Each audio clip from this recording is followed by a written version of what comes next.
Viewers, বিনোদন জগতের সব খবর নিয়ে আপনাদের সঙ্গে এই মুহূর্তে রয়েছে আমি রিপোর্টার কুলসুম। দীর্ঘদিন পর আবার নতুন সিনেমায় যুক্ত হলেন ঢালিউড কুইন অপু বিশ্বাস। হয়ে গেল সিনেমাটির মহরত। তিনি বলেন এই সিনেমাটির কাজ নভেম্বরের প্রথম সপ্তাহ থেকেই শুরু হবে, কিন্তু মহরত এবং একটু সবার সঙ্গে পরিচিতি এই ব্যাপারটার জন্যই মূলত আমরা সবাই এক হয়েছি। আর আমাদের যেহেতু স্ক্রিপ্ট এবার ভালো মতো সবাইকে পড়তে হবে, তাই স্ক্রিপ্ট নিয়ে কথা বলার জন্যেও আমার মনে হয় যে এই সিনেমাটি হতে যাচ্ছে যুগান্তকারী একটি সিনেমা। আমার অনেক ইচ্ছে ছিল এমন একটি সিনেমা করব যে সিনেমাটি আসলে দর্শক ভক্তরা অনেক বেশি দিন মনে রাখবে এবং আমাকে দেখতেও অনেক বেশি সুন্দর লাগবে। আশা করছি আমাকে আপনারা এই সিনেমাটিতে ভিন্ন রূপে ভিন্ন কোনো ক্যারেক্টারে দেখবেন, যা আগে কখনো আমার করা হয়নি। ঢালিউড কুইন অপু বিশ্বাস অনেক আগে থেকেই চেষ্টা করছিলেন একটা ভালো গল্প, ভালো ক্যারেক্টার নিয়ে কাজে নামার, কারণ তার জীবনে প্রায় 400টি সিনেমা তিনি করেছেন। তার মধ্যে শাকিব খানের সঙ্গে প্রায় 75টি সিনেমা করেছেন। জীবনের যত গল্প, যত উপন্যাস সবই কিন্তু তার সঙ্গেই হয়েছে। তার সঙ্গে বিয়ে, তার সঙ্গে সংসার, তার সন্তানের মা, তার তার প্রিয়তমা, তাকে রেঁধে খাওয়ানো, তার পরিবারকে দেখে রাখা, সব কিছুই তিনি করেছেন।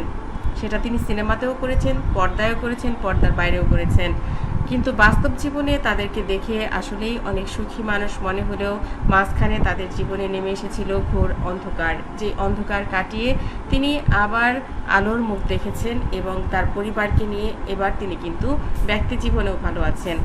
অপু বিশ্বাস বললেন, আমি আমার এজে ফিল্মস থেকে এই মুভিটি করার এটাই চিন্তা করেছিলাম যে আমরা এমন একটি সিনেমা আমাদের প্রোডাকশন থেকে করি যাতে করে আমাদের ফিডব্যাকটা আমাদের নিজেদের জন্য থাকে। কারণ মায়ের পরামর্শেই আমি মূলত এই প্রোডাকশন হাউসটা করেছিলাম। মা এখন বেঁচে নেই, জীবিত নেই, কিন্তু মায়ের আশীর্বাদ আমার সঙ্গে আছে, এটা আমি সবসময় ফিল করি। সাকিব আমার সাথে রয়েছে, সাকিব আমাকে সবসময় ভালো পরামর্শ দেয়, এটা সত্যি কথাই। সাকিব বলেছে সিনেমার স্ক্রিপ্ট দেখে, গল্প দেখে সিনেমাটি ভালো।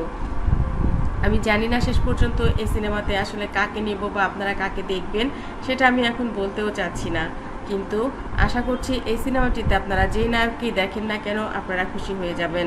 অবশ্যই আপনাদের অনেক পছন্দ হবে। বন্ধুরা, সুপারস্টার শাকিব খান কি তবে থাকছেন ঢালিউড কুইন অপু বিশ্বাসের এই সিনেমাটিতে? তাকে কিন্তু আকাশি কালারের ড্রেসে একদম অসম্ভব অন্যরকম একটা মানুষ লাগছে। তাকে দেখে সত্যিই সবার খুব পছন্দ হয়েছে। আমার কাছে তো অসাধারণ লাগছে। আপনাদের কাছে কেমন লাগলো এই আকাশি রঙের ড্রেসটাতে তাকে? অবশ্যই কমেন্ট করতে ভুলবেন না।